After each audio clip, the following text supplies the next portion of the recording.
1400 tahun yang lalu, seorang pria berdiri di tengah padang pasir Mekah.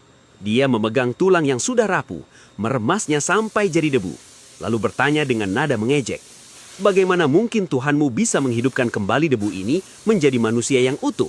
Logika manusia saat itu sederhana. Kalau sudah hancur, ya sudah, selesai. Tapi, jawaban yang turun bukan sekedar, "Aku bisa membangkitkanmu." Jawaban itu tertulis di surat Al-Qiyamah ayat 4. Allah berfirman, "Bahkan kami mampu menyusun kembali ujung jari jemarinya dengan sempurna." Tunggu, kenapa jari? Kenapa bukan wajah?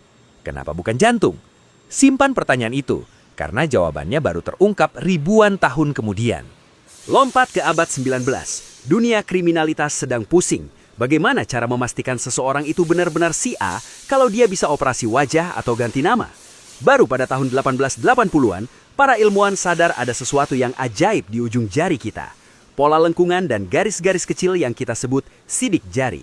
Di dunia ini ada 8 miliar manusia sekarang. Dan tahukah kamu, probabilitas ada 2 orang punya sidik jari sama adalah 1:64 miliar. Bahkan kalau kamu punya kembaran identik yang DNA-nya sama, sidik jarimu tetap berbeda. Sidik jari adalah barcode ilahi, identitas mutlak yang tidak bisa dipalsukan. Ia terbentuk sejak kita 4 bulan di rahim dan tidak akan berubah sampai kita masuk ke liang lahat. Sekarang, mari kita hubungkan keduanya.